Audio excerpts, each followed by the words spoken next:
Hello, and thanks for joining us. You've tuned into another program by the American Family Association of New York. My name is Frank Schroeder, and I'll be your host today. Today we're going to be looking at the topic, challenges in current education. Every day across this nation, children hop on school buses, throw on their backpacks, out the doors they go over to our schools around the country. So what is the role of education in our children's lives? What's the quality of the education they're receiving? Are our children being left behind globally, as we sometimes hear?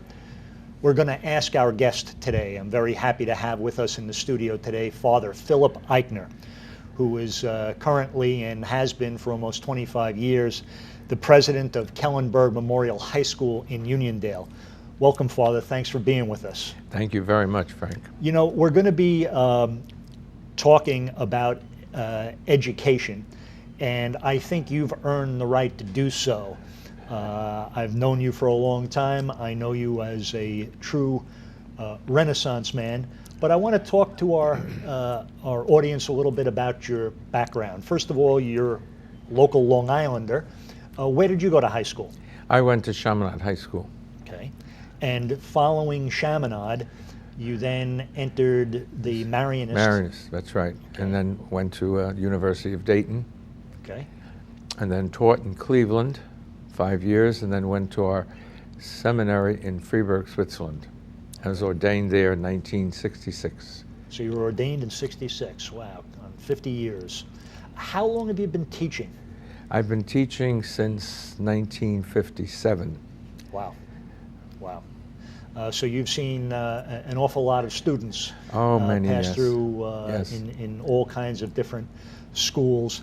Following your time in the seminary, Father, you took over the helm at Chaminade. Correct. Tell us a little bit about Chaminade High School. Chaminade High School is an all-boys classical school of classical learning, academic, has a very great reputation of being a very strong school. And About how many students? Right now it's about 1,700, Okay. 1,700. Haven't had too much of a problem filling the seats. No, we have a big waiting list. We've always had a big waiting list on that. And you ran that school for about 25 years. 25 years, yeah. And then there was a switch over to Kellenberg. Tell me a little bit about that transition. There was a diocesan school, Maria Regina, which the diocese closed and amalgamated it with St. Agnes in the Rockwell Center. That, unfortunately, that marriage didn't work out too well. Okay. And so in 1987, they planned to close that school, but they didn't want to have all the negativity they had when they closed Maria Regina. So they asked if we would take it over. And Uniondale, big physical plant at Kellenberg. Very big physical plant. I actually went to Maria Regina, and I think that school began around 66. 66 was the state-of-the-art facility. Correct. Okay. And so we decided we would assume responsibility for it, but with certain conditions. One of being that we would own the property. We have a Latin school, 6th, 7th, and 8th grade, middle school, and so forth. And the bishop agreed to that, so in 1987 we started it. So the Latin school, that's for all intents and purposes the middle school, 6th, 7th, and 8th grade, that's been around since the inception. That's correct. I didn't know that. I thought that was we started out with 7th and 8th grade, then we added 6th because that's where the public school ends. Okay. And so did you just leave Chaminade and come over and take the helm at Kellenberg? Well, actually from 87 to 92, I was president of both schools. Okay. I spent my mornings at Chaminade, my afternoons at Kellenberg. And then in 92, after 25 years at Chaminade, I retired. Okay. And came From over. Chaminade and full-time at... Now, Kellenberg, how many students there?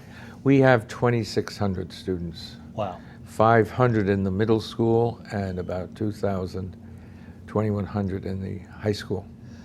similarly not having a problem filling the seats. No, we are to capacity. What do you owe that to?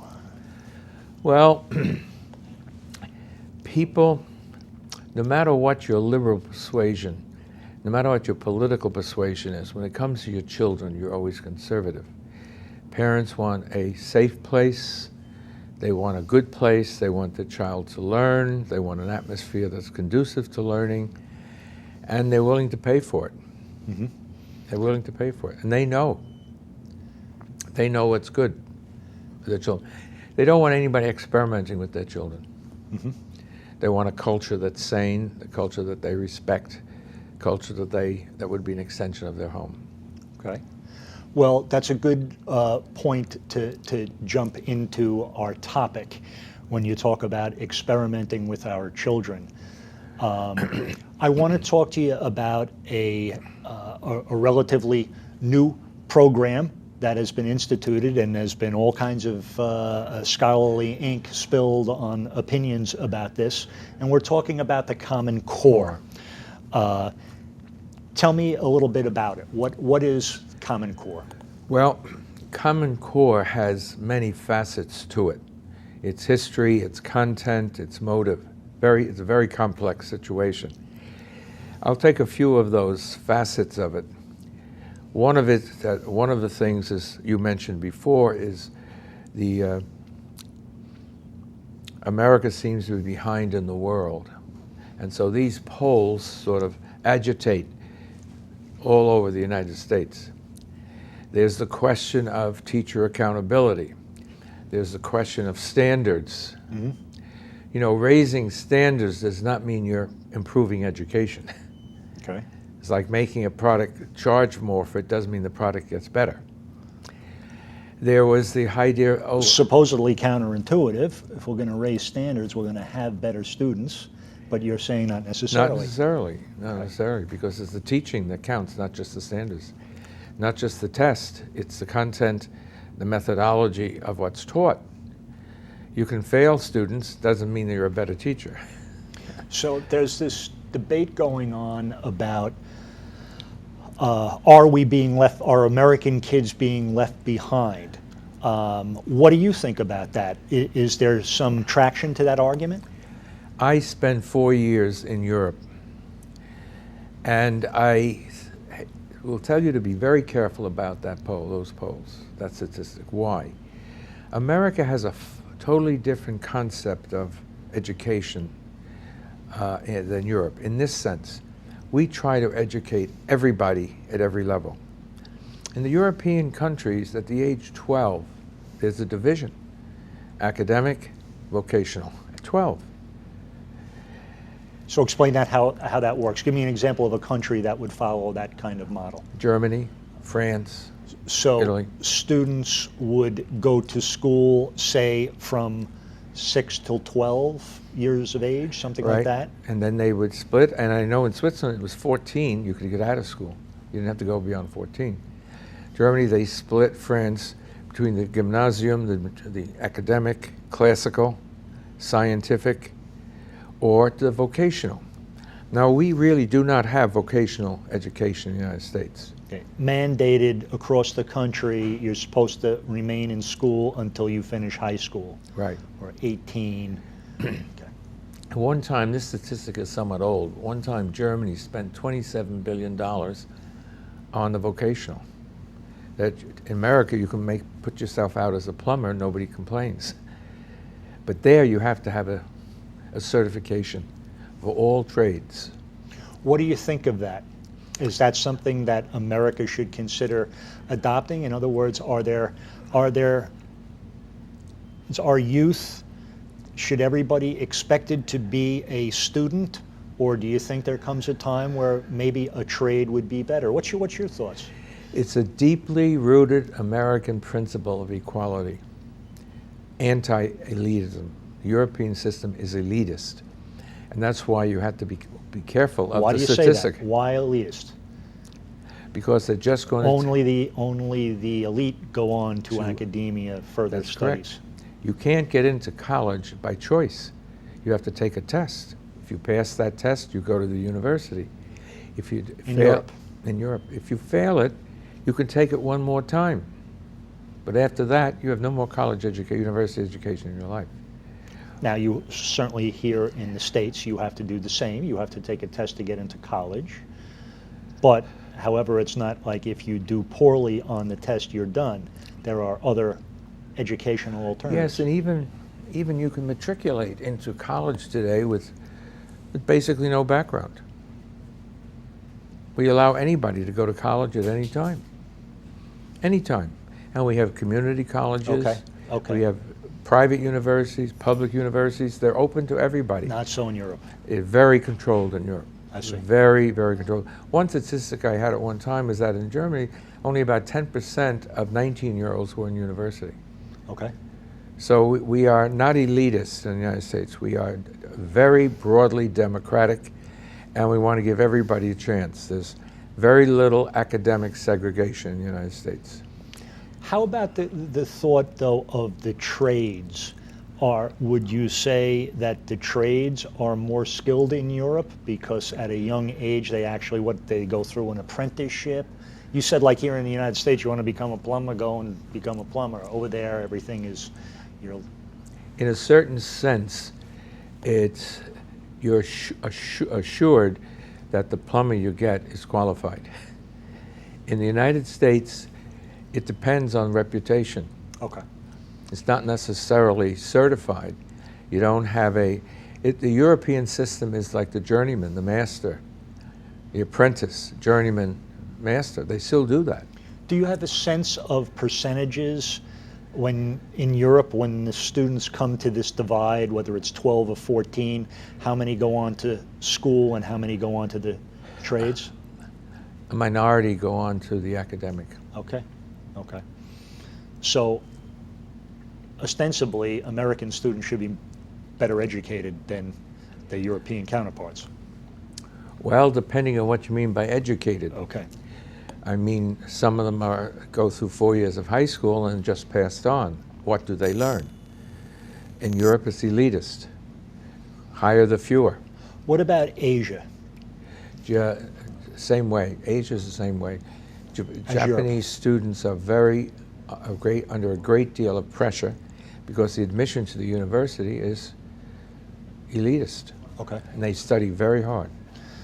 Okay, so let's, and I ask because there is certainly a perception that the Asian students, they come to America and they just completely excel. Excel. Okay. High motivation. Very high motivation. Where does that come from? It's cultural? Cultural. Okay. See, our cultural is broad. Our cultural is not elitist. For them, education is everything. That's why you don't see too many Asian football players. Mm-hmm. Mm-hmm. And they go to a university, they study 7 days a week. Mm-hmm. Mm-hmm.